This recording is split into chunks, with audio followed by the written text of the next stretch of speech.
weekly virtual Big B Meetup, a community initiative founded in 2018 in Qatar.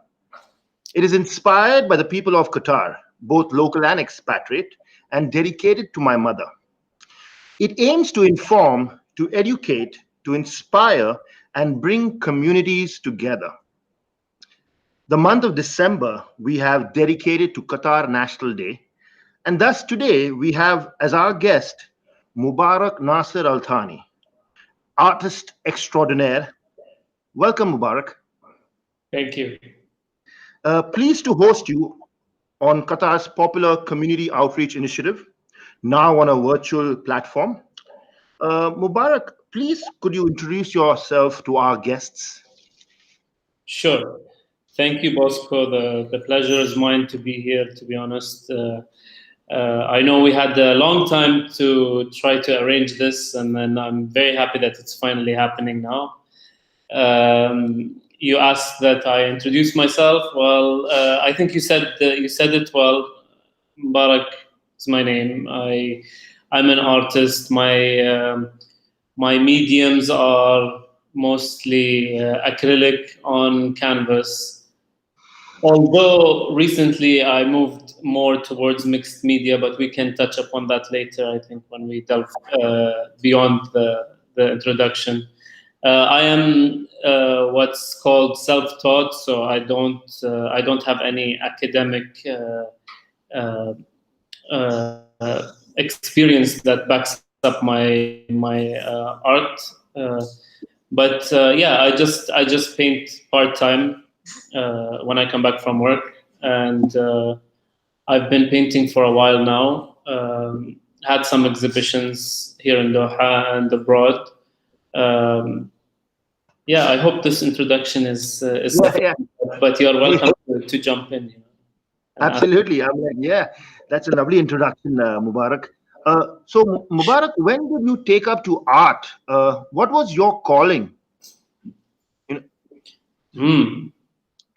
Okay, so I mean, I've always, expressed myself through whatever I have in my hand, whether that was a pencil, a pen. So I have been expressing myself and practicing art unprofessionally for ever since I've been in. Sorry, I have a parrot. That's fantastic. Yeah, I tried to give him food to shut him up, but I think he finished the meal pretty fast. Are you in Doha or are you in the Pantanal in Brazil?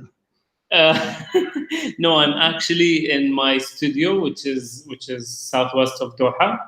It's outside of Doha, so you have to drive. It's in the middle of the desert, and it's my escape place, and this is where I paint.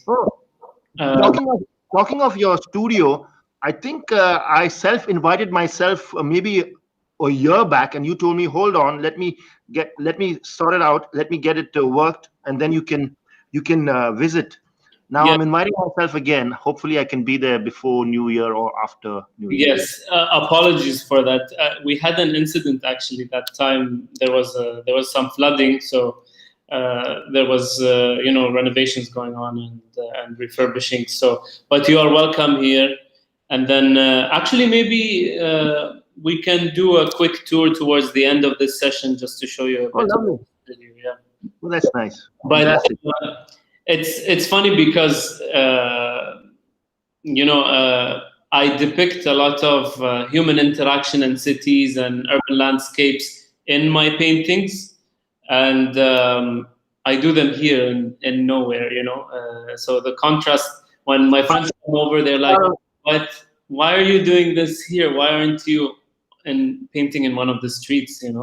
And I think this contrast is what keeps me far away, as they say, far away from the madding crowd. Yes, but to go back to your question, I actually, you didn't tell me these questions, so I'm actually thinking now as we go.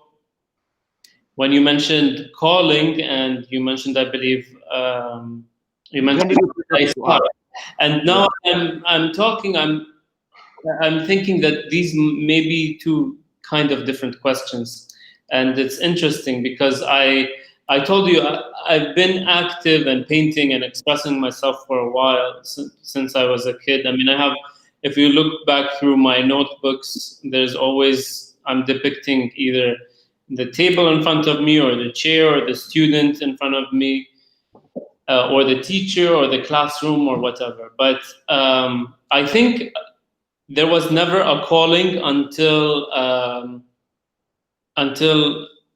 probably 2014, 2015. And that was when I was inspired to do more art. And I was at the same time stressed out because I worked at the United Nations. It was Oh yeah, we are going there. Don't touch on a. yeah, I won't touch a lot, but I think because of some the field is not easy. There's a lot of traumas. You find you're reporting on cases. You're reading some reports on things that happen here and there, and children being blasted or whatever. So that's when I thought, you know what, this is my fuel to keep me going. So whenever I come back home into the apartment, I just lock my door, start painting, order some food in, and then I'd call it a night. So it kind of became a part of me just to keep me going. It wasn't only a hobby, but it was something I depended on. So I think that's the calling part, to answer your question. Okay, we've already got people coming in questions here. We have the amazing Ahmed Al Hajri. He's a phenomenal artist and one of my close friends. Yeah. So he has this. By the way, he is the future big star in Qatar, and not just as an artist, but as an art critic, as a curator. I see him. I see a big future for this guy. So he has a. So he's talking about something about your piece in February 14th, where you used duct tape and spray paint and also acrylic painting. I don't know about this. Wow, this Ahmed, thank you for coming in every weekend on the show and with some beautiful questions. Thank you. Thank you. Mubarak, would you like to take that? Yeah, I have figures that pop up throughout my practice, and one of them, the most dominant and most prominent one, is a character I called Cubo, and Cubo, Cubo. Oh, okay, lovely. And it has a cubed head, so it fitted well with my aesthetics because it was depicting landscapes, as I'm telling you. And this is a round head, huh? This is a round head. Yes, it's a very round head. But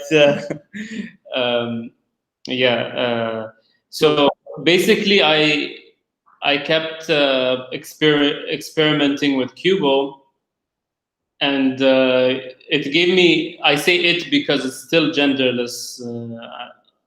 I thought I'd figure out what Cubo is after some time, but then I realized keeping it the way it is without forcing anything, I think, is best. So I experimented with Cubo, with spray paint, with paint. Wow. With the mask tape. And yeah, I can show you some later. Yeah, we'd love to see Cubo. Ahmed, thank you for picking up this lovely gem. I didn't know about it, but you're like a part curator of my program by coming up with these lovely questions. Then we have the lovely Mariam Al Suleti who's tuned in. Thank you, Mariam. She was on our show last week. Fantastic. And we have Junaid all the way from India. And the president of the American Women's Association, Elizabeth Yaw. Hi, Elizabeth. Elizabeth wants to know, Mubarak, if you have any upcoming shows or where we can see your work. Well, he's definitely doing a show with me, Elizabeth, next year. Sure, we can talk about this. I'd love to. Actually, there was a show that was supposed to happen sometime later in this year, in this quarter, but because of COVID, we postponed it. So there is a show that's happening in February where a group of people are going to be there, and I'm going to be joining. But there's my solo show is going to be next, not next January, but January the one after. So the best year, 2022 January, huh? Fantastic. Yeah, 2022. I've had this before. I've had a show booked 2 years in advance, and I think that really gave me time to explore and experiment and develop a series that is coherent and that speaks to each other. And really, I mean, for me, art is also about exploring issues, bringing things to the forefront that are forgotten. So it takes a lot of research, and so time always is in my favor. So Wow. I think it will be.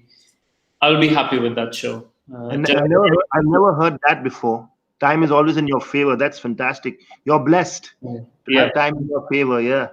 I'll go to the next question, Mubarak.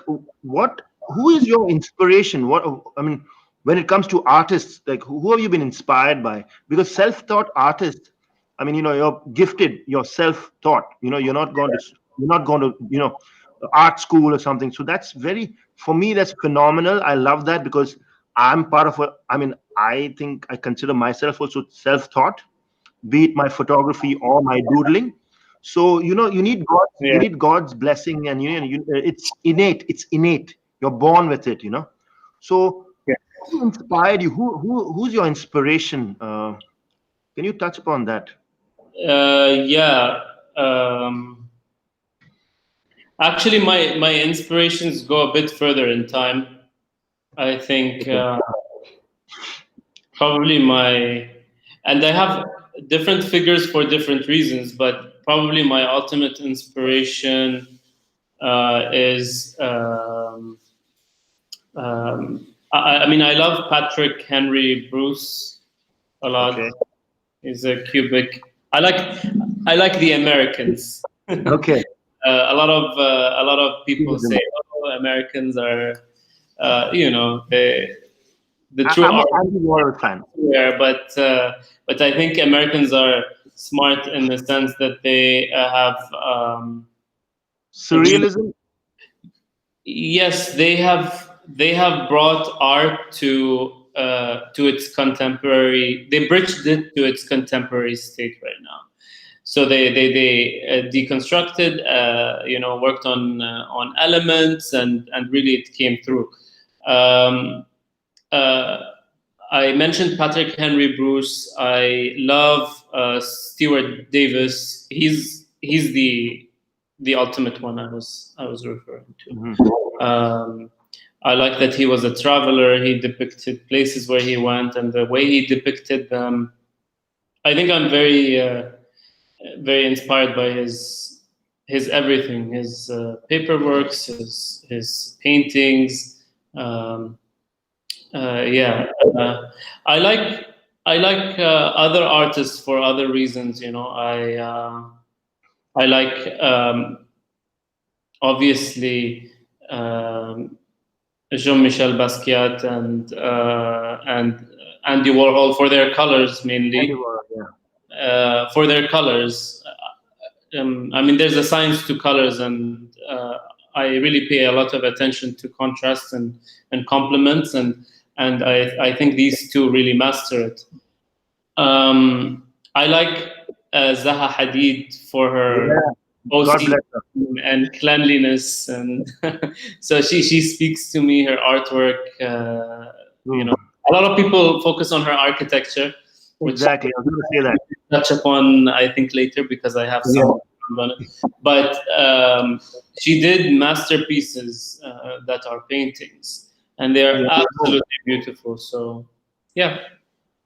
Lovely, lovely. So is this got to do with your stint, your roles in the UN and living in New York? Because you had quite a few exhibitions there, Mubarak.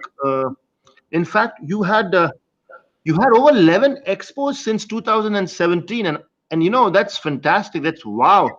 And I've been kind of showing off to people. I'm like, hey, I've had 5 exhibitions in Qatar. And then I see Mubarak's bio, and I'm like, okay, this guy's got exhibitions in Geneva, St. Petersburg, New York. Please, Yes. please relive those days for us. Can you give us what is the experience to have an exhibition in these various places? Yes. Yeah, definitely. I mean, fortunately, I'm blessed to be where I was whenever I was there because things just happen spontaneously. In New York, I was in a neighborhood called East Village, and that's a neighborhood that's prominent with a lot of artists that came through. Andy Warhol, Keith Haring, and Okay. so there is the infrastructure to support emerging and struggling artists is there, and they have galleries that are funded to showcase talent within the neighborhood. Oh, So nice.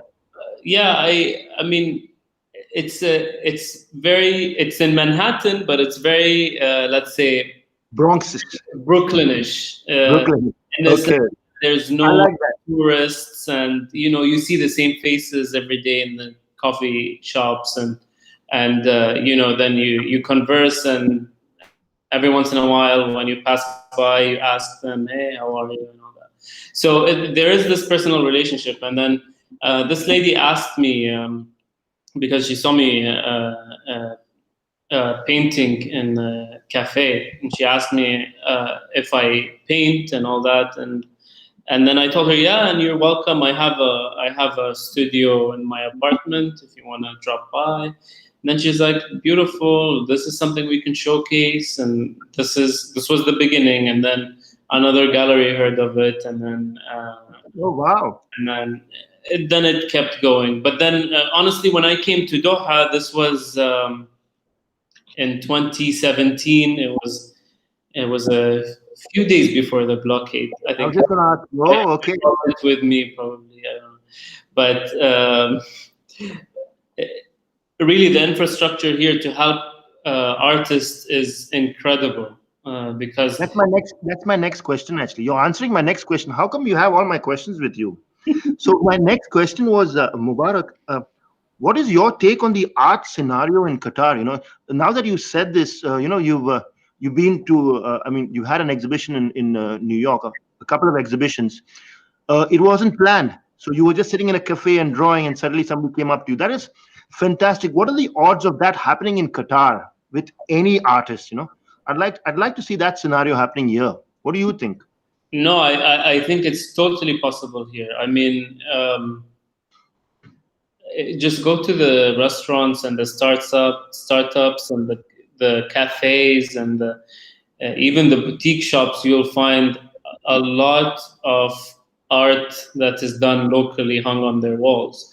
And if this says something, it really highlights how supportive uh, the industries are to not just the industries, but go to Hamad Hospital and you'll find Yeah. art hung on the wall. So it's really different sectors, or even schools or universities. I have some of my work in a few universities. So it is really a society that is dynamically investing and supporting artists and art in general. I think also the infrastructure here is present to support these artists. You have programs, you have centers, you have residencies, Yeah. you have museums, you have collaborations, you have you know the opportunities are really endless. I mean, Yeah. if you get into any of the local artists' emails, I'm sure you're gonna see and probably you one of them. probably gonna see on the daily, proposals for collaboration, and you're like, Yeah, oh, I'm true. done with this. But yeah, it's a blessing that we need to realize. Yeah, very very true. Actually, yeah. I've seen.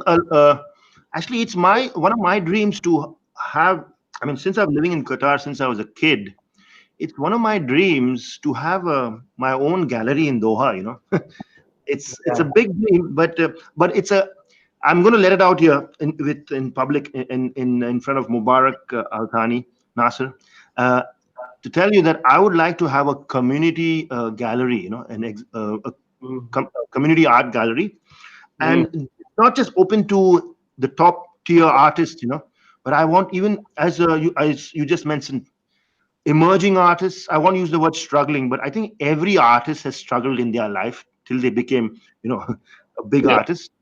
So struggling may be a good word to use also, but Yeah, emerging but artists. the thing is for artists that actually drop out of school and quit their job to make art.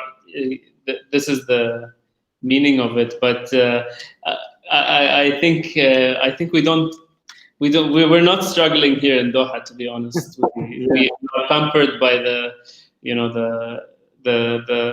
support and the system that's in place here. yeah, true. Ahmad is back with another gem of a question. I'm beginning to notice that there is a conflict between the artist's authentic identity and manufactured, i.e., expression comes from the trend or the audience, not the artist identity. What are your thoughts to this? Okay, touche. What do you say? What do No, you? no, no. I'm absolutely with him. Okay. Uh, Thanks, Ahmed, for the question. It's a very good question. I think we wouldn't have touched upon this if it wasn't for Ahmed Yeah, raising yeah, this. But I think art um, is a medium for expressing things. Thus, it becomes a responsibility for sending a message that is of purpose and of value to the receiver. And so this is something I noticed in Doha recently, and it's people are moving away from catering to the audience, which Ahmed is referring to. The audience does not dictate what artists are expressing anymore, maybe to a lesser degree, because for the majority of our history, in art, I mean, in Doha, we have seen horses, we have seen, Falcons. let's say, nostalgic uh, um, uh, expressions of things in the past, heritage. Uh, you know, um, do you know what's a batula? Of course, I know what's a batula. That's my favorite. That's Habibi. That's my favorite. It's my dream to take. I mean, in fact, the batula. When you talk about batula, I mean, I'm all expressive now. I love the batula. The other day I nearly got into trouble because you don't see many women with batulas anymore. So I saw this old grandma with a batula, and I said, "Can I take your picture?" She's saying, "Shuno, shuno." Why? I said, because I love the batula. It is such an integral part of the Khaliji society. And talking of batula, I don't know if you know the Qatari artist, the young Qatari artist Fatima Muhammad. Yeah, She is she's a fantastic. good friend. She's Yeah, made, yeah, she's made a batula, and she's mixed it up with the golden eagle or the bald eagle, and she's made it with a beak. Yeah, and I think she's done a residency too. She's done a yeah, residency in New she was York. with me. Yes, she was with me, and she's Oh, a right. close friend, and we always communicate together. But this is what I'm saying. People have. You mentioned Fatma now, so she mixed up the batula with something in order Yeah. to express a certain message, and I think this is this is just a small example, but if you look wider, people are expressing um, more about the social issues, the relating to identity, relating to our future, relating to pollution, relating to social injustice, relating to a lot of things. True. So art is moving in the right direction, that it's becoming a purpose. Um, you know, for sure, it's tricky, because then you have people jumping on the bandwagon, because it seems, like it's something that people can profit from and can become popular fast. But you're only gonna stick around if you're really passionate about it. So yes, to answer Ahmed's comment or question, it's interesting, because I see that people are drawing less of falcons, less of horses, and more about things that mean to them, that are not intended to make audience go, wow, but like actually think about what's going on, if you know. Yeah. So they're not thinking commercial, they're thinking more inspirational. Yes, definitely. Because And you have, it would be less financially viable, but at the end of the day, we all have a responsibility. yeah, very, very true, very true. Uh, uh, Mubarak, what are your goals as an artist? What do you envisage as yourself as an artist? Where do you see yourself in, say, I don't want to say the cliched, where do you see yourself in 5 years and 10 years? You don't know what's going to happen tomorrow. But what are your goals as an artist, Mubarak?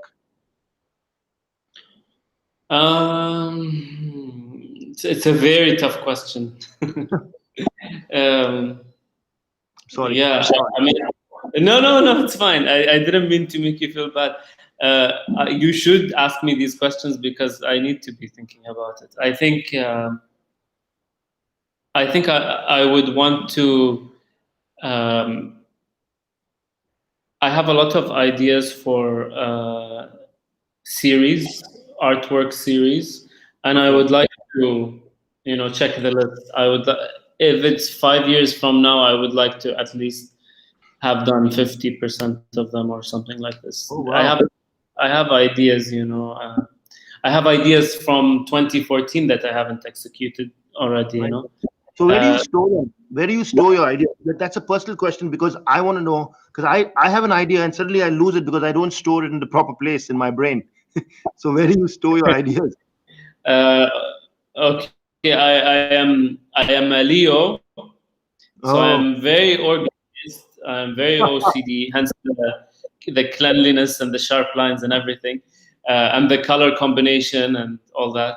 Uh, so I actually write down the ideas, and I have a folder for like which thank year you. I'm going to work on this and which year I'm going to work on that, and then Wow. um, I have a PowerPoint in each folder for. So I scan my sketches and send them in and save them in a PowerPoint. Oh my God. I can compare, and I can see the pattern, where I'm taking this, what shapes are speaking to me, what's common. Am I talking about a single series, or can this be broken down into a few?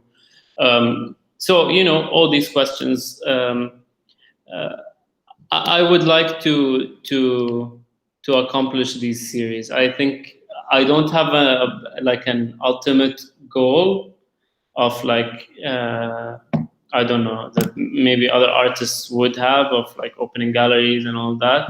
I would love to open a gallery for the sake of showing other Yeah. people's work, but Okay. I really That, don't that, have. that's something I want to talk to you about in the future. Fantastic. Thank you very much. I have an idea there. But Okay. I need to store it. I need to scan it and store it in a PowerPoint somewhere because I am a Sagittarian and it's a madhouse here. But there is a method to my madness. Otherwise I wouldn't come so far if I didn't have Yeah. anything organized or organized. Yeah. So I've been going through your website, and apart from being an artist, you're an urban planner, maybe that's one of the reasons you have all these shapes and sizes. Before I touch on urban planning, Mubarak, can you give us a little bit of an understanding of the artwork behind you? It's Oh, a, this I one, yeah, can see sure. something about gain and hope, and is that meat? Yeah, you No, can see. save it. Um, so this was a painting I did in 2016. Um, Okay, this was when Donald Trump was running to become president, and oh, so there was all this media frenzy. This was actually depicting my last days in the US, so I put everything here. I'm gonna move away from it. yeah. So you have, you have a joystick somewhere over here. Mm. You have dog walking because I was walking my dogs.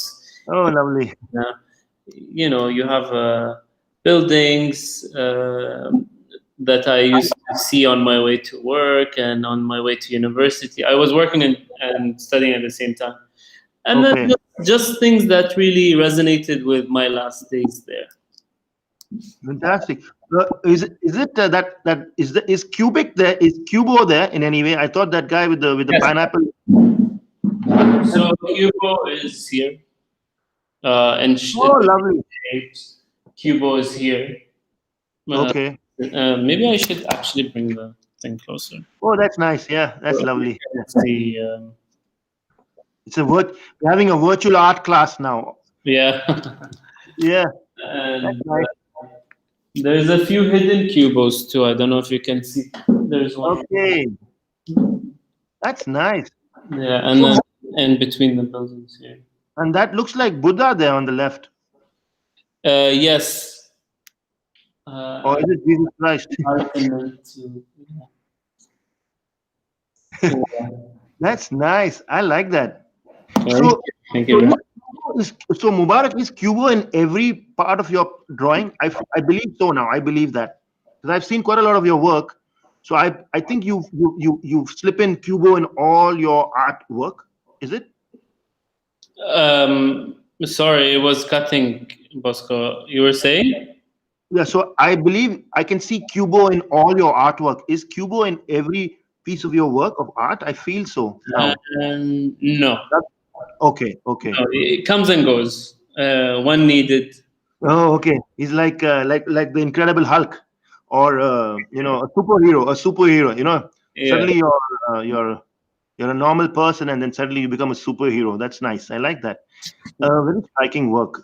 Uh, my next question, actually, a couple of questions that come up on the screen. There's Gigi who's asked, in 3 words, how you can encourage people that art is fun. The right question for Mubarak, actually. Right question. Yes, sure. 3 words.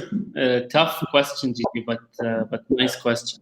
I think it's. I would say the first word is satisfaction, because you Mhm. are creating something, and there's always a not just a sense of ownership, but a sense of accomplishment. And then I would say relaxation too, because it's growing your capacity to be more patient, to not have instant results. And this is something I struggled with when I was younger. So when I paint, usually my paintings like this took a lot of time. There's some other paintings that took less, obviously, Do you but take breaks? Do you take breaks from your work, or you go one off straight? I used to not take breaks, but I do take breaks now because just after some time of not looking, when you're painting on a big canvas, if you spend 24 hours on that canvas, it doesn't show. So after some time, it gets a bit overwhelming and a bit disappointing. So I jump onto smaller canvases just to keep me going. I Oh, feel wow, more accomplished. I bring that fuel in, and then we keep going. that's Uh, nice. this one though, I did it straight, and it took probably a month and a half or two. which Wow. is good for its size. I have had some that I worked for way longer on. What's the largest work you worked on? What's the largest size of canvas you worked on? 3 meters by 1.5. That's pretty decent. That's big. That, And where is it? Is it at home or is it somewhere on in? no, this is the largest size. So I've had four paintings of that size. One Okay. is one is sold. Um, one is here, and the other one just was at a show at Iwan Al Qassar. And then Okay. there's also one that just has finished, and it's going to be shown in January of 2022. Oh, But lovely. Wow. you know, I technique-wise, I paint on a flat surface. Mhm. Unless the canvas is really small, like 60 by 60 or smaller, I could paint on a stand. But Okay. but generally, I put it on the table or put it on the floor. So on the 150 by 3 meters, it's a pretty tough one because like you have to reach deep into it, and to reach deep into it, you're actually on a push-up position for half an hour or for 20 Wow. minutes. So yeah, it's tough. I mean, I went to the doctor a few times for back pain. I'm not Oh gonna my lie. God. Wow. Okay. Wow. But, yeah. That's fantastic. That's something to know. Ahmed has another question for us, and that is, what are artists? Why are artists given two options: not talk about the important issue and distract people about other matters, and therefore enjoy the privilege and opportunities provided by less elites, or talk about important issues that may ruffle the feathers or anger certain people with power, therefore lose the privilege? I think that's pretty similar to the previous question Ahmed put in, but he's making it more, more open here. Yeah, I'd say Yeah, we can do both. yeah, I criticized a lot of things. I'm slightly anti depiction of culture just because we're saturated, not because. Yeah, So I criticized.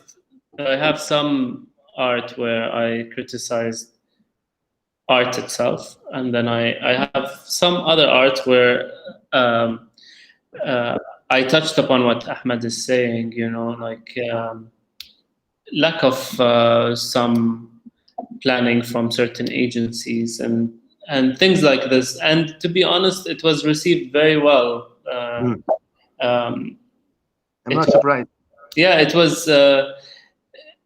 We are in a country that actually listens to its citizens, so I have to give credit when it's due. It was it was received well, and there was an explanation to it and all of that. So Yeah, I think the door is open. yeah. Just people don't have to be scared to express it because the people in charge are willing to listen and willing to explain. Okay. Ahmed, let me say it here. In March of 2021, I will have my Artists of Qatar exhibition, the part of Big B Meetup, like I did last year, like I did early this year in January with Sheikh Faisal's museum. So that's where we can take this topic up. We can have a roundtable discussion. We'll call in Mubarak. We'll call in yourself. We'll call in a couple of other artists in Qatar. And have a. This time we'll not only have it in English, but we'll also have it in Arabic. What do you say, Mubarak? I had a roundtable early this year. We had it was co-curated by myself and Uthman Kunji from VCU. But I'd like to take it further. Yeah, That's a good I'd like idea. to Yeah, right. I'd like to do that again next year in March, after National Sports Day, middle of March, where we can have the same thing. Yeah, Yes. I've definitely been talking to you about post event. Uh, Mubarak, I didn't expect this thing to go so long. I thought we'll finish off in 25 minutes, but we are enjoying our chat here. I don't know about you, but I'm enjoying this. No, I'm loving it. Thank you. I want to touch upon you are a Georgetown grad. So do you harbor any interest in joining the foreign service? You definitely have the tact. You definitely have the the uh, the diction and the prowess. The where do you? I think that's another career path. Yeah. Well, I actually work in a foundation that is of a global development nature, Oh, and so it's called Education Above All Foundation. So we kind of because it is a foundation uh, that that has operations in plus 70 plus countries with more than 75 partners. I think both big partners like UN agencies and also small partners like implementers on the ground. Um, it's to these implementers to actually implement the projects and provide education or protect schools from being attacked or have a system to have sponsorship for certain communities such as refugees and true. displaced persons. But generally speaking, um, it's the same thing. That's why I worked in the United Nations for 4 years, and it's Oh, because fantastic. That's uh, lovely. yeah, it's it's part of building relations with these governments because you are actually progressing education and other sectors within their countries, True. but it's also about remember you have 70 plus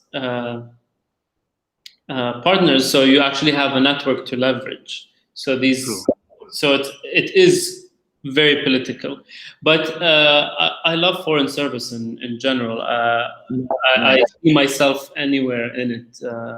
I love the building the relationships, and I love the etiquettes and the protocol and everything, all that.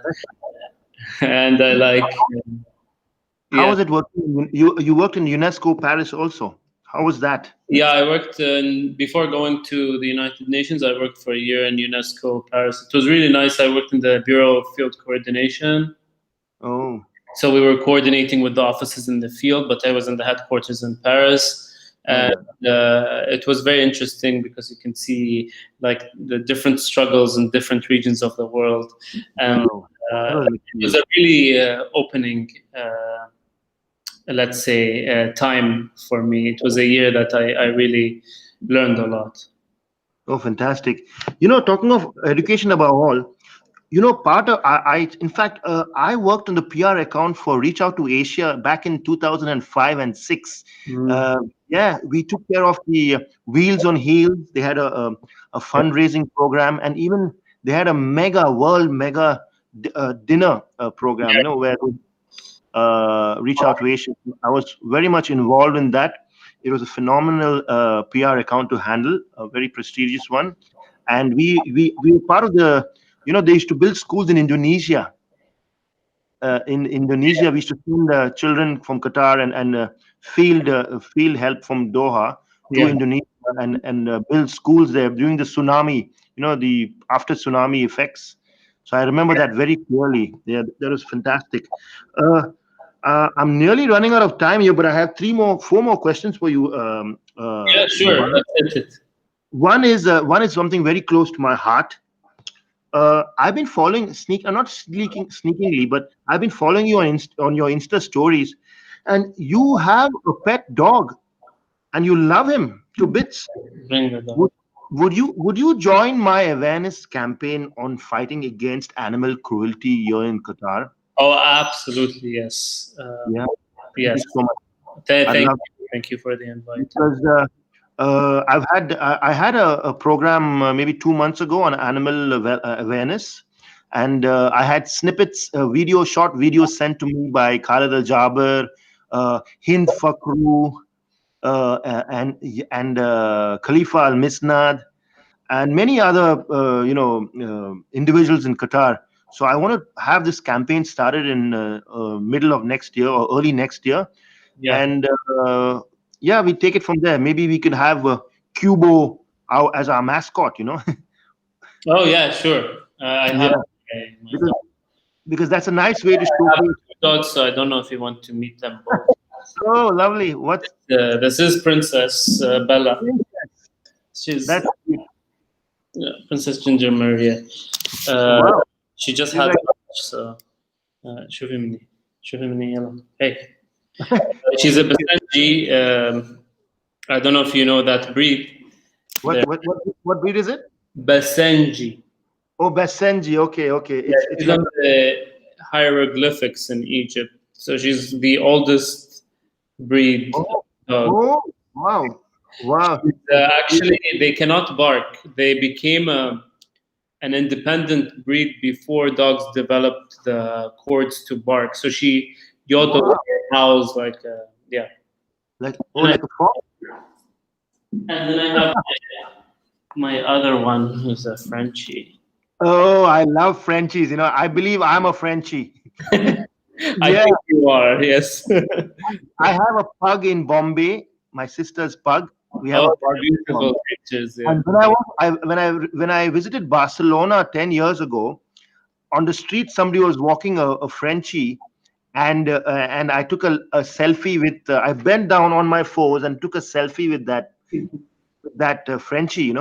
And my cousins in Melbourne, they have a kind of a Frenchie, but it's little like a French bulldog, but a little bigger. I can't get the Oh, breed, you but mean it's got English bigger. bulldog?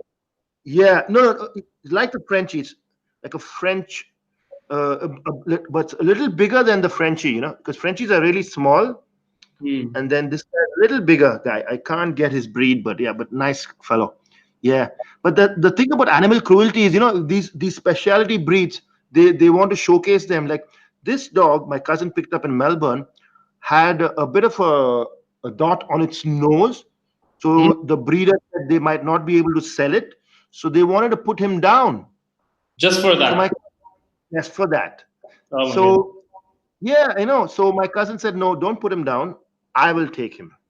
Yeah. So it's so sad. That's why I mean I'm on a crusade where we say, stop buying animals from the souk or from anywhere, but adopt, don't shop. Yes, yes. Kind of thing. Yeah. Yeah. Thank you for that. And my next question was, since it's Qatar National Day, how did you spend your Qatar National Day, Mubarak? I actually spent it with family this time. It was nice. Yeah, I sat with my mother, with my father, with my sisters. My yeah, so like we had a special bond. It's busy. Everyone's busy, Yeah. but yesterday it was perfect that it came on a Friday, so we spent it all together. We barbecued. We sat. Oh, wow, lovely. The weather is nice too. It's The not that weather is cold. beautiful. No. I think it's yeah. Last year, the National Day was really cold. Yeah. This year is really pleasant, really nice. And then my friends came over. We sat next to the fire, and then yeah, we watched a movie. Oh, Uh, okay. Nice. yeah. I, actually, this year, this National Day, all my Qatari friends are out in the farm. I'm like, hey, nobody's in Doha. Everybody's gone to the farm. Yeah, That's yeah. That's because a it falls on the weekend. That's why I think. yeah. True. True. Uh, Mubarak, could you touch upon I would like to know a little bit about your urban planning, because I see a lot. I personally see, now that I know that you're an urban planner, I see a lot about that in your work, in your artwork. But Hmm. I also think, because I harbored becoming an architect when I was a kid, when I was in high school, I wanted to be an architect. And I think urban planner is the new title for an architect, for anything to do with building construction. You are gonna, you know, tick people off the wrong way. Oh, I know. Something like that. But it is true. I think planning was based on beauty, and now it's more on design for purpose and all of that. So I think the planners are taking precedence over the, let's say, the facade architects. Yeah. I did study urban planning. I studied urban planning because, I studied it at NYU because it was a special program where they combined urban planning with all its elements with global international development. So, did you have sustainability involved in that? Because I'm a bastion of sustainability, Istidama. Because yeah, I believe Istidama is very important in planning and urban planning.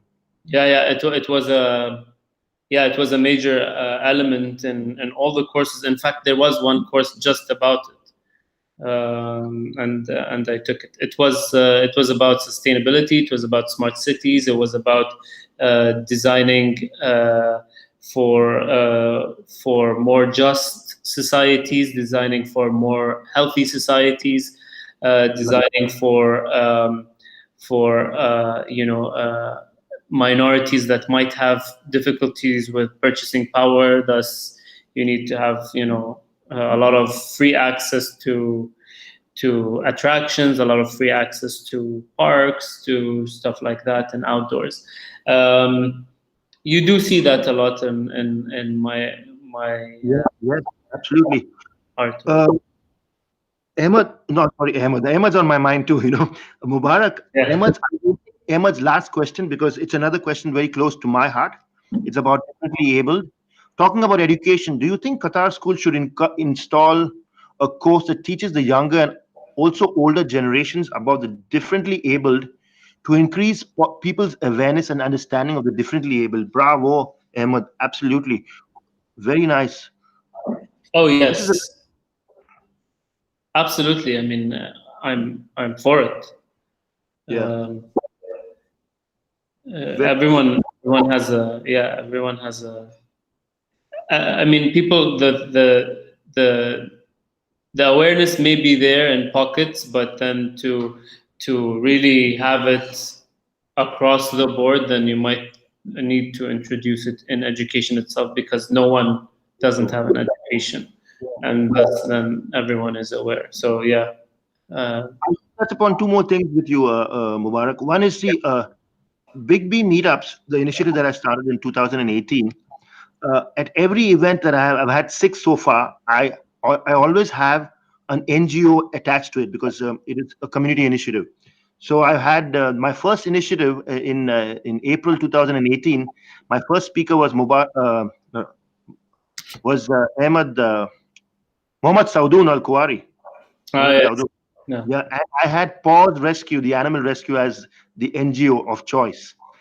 And then later on, I had many other NGOs in Qatar and of international stature. And I would like to have education above all as one of the NGO partners, where I promote them, like I did Qatar Charity for my virtual events. So I'd like to take that apart with you also post this. Absolutely, we can definitely. Yeah. Yeah. And before we sign off, you promised us and our viewers a little sneak peek into your beautiful gallery there, your home away from home, or your home. Yeah. Yeah. Can you do that for us if you don't mind? Sure. It's a bit of a mess because I have I don't want to. stuff bubble wrapped. Okay, But I'll try to show you. that's nice. Uh, Great. And that increases my appetite to come and see that place somewhere. How far is it from Doha? If I'm coming in from Matar, how long will it take me if I'm speeding 80? Depends on the traffic, really, but generally speaking, from Villaggio area to here would be 45 minutes. Or Oh, wow. Are you on the Shamal Road, or are you on the way to the the wind of Doha? No, it's southwest of Doha. Okay. Hanifa. Okay, lovely. Well, that's a lot of work. Have you produced all this in what? In since 2016? That's the 7 meter. That's the 3 meter by 1.5 that I can see. No, but this is not the only work, Bosco. There's wait, I'm confused Oh, because I'm not used to move the other way around. You know, I move the okay, camera and then the other way. no, that's fine. That's fine. Oh, lovely. Some of my sorry, here, some of my latest work. Oh, there's some paint in my hand as well. I can see. That's Anyway, fine. but this is the big side that I talked to you about. Oh, wow, nice. That's lovely. Yeah, that's a That's friend compared to it. So yeah. That's so humble of you to show your work, huh? Not many artists show their work this way. I've been to Ahmad Al Bahrani's studio. Beautiful sculpture. You know yeah, the Iraqi sculpture. He's got some lovely work. And yeah, so I'm inviting myself to your studio. Hopefully, sometime later this year or next year, early next year, and we yeah. can have. I Any, definitely, I definitely want to meet your doggies. yeah. Yeah, and Bring your it was it was a pleasure having you finally on Big B Meetup, virtual Big B Meetup, Mubarak. Thank you. This was wonderful. Thank you for having me. I, and we always sign off with a message from the guest as your message of love and peace for our viewers and audience. What is your message, Mubarak? Just stay healthy, stay inspired, try to be in shape, and hopefully we will all meet again soon. Okay, lovely. Thank you. Mubarak, it was a pleasure and an honor. And thank you so much for accepting the invitation. Thank you. And by the way, you're the first guest that I'm having a one-on-one with. Since my first virtual Big B meet, I always had a minimum of 2 guests and up to 3. But this is the first time I'm having Wow. one guest on my 30th episode, a Qatar National Day episode, and I'm enjoying it. We've had a fun time. So Oh, I shukran. love it so much. So shukran and masalama Qatar and everybody else in the world. And Thank see you. you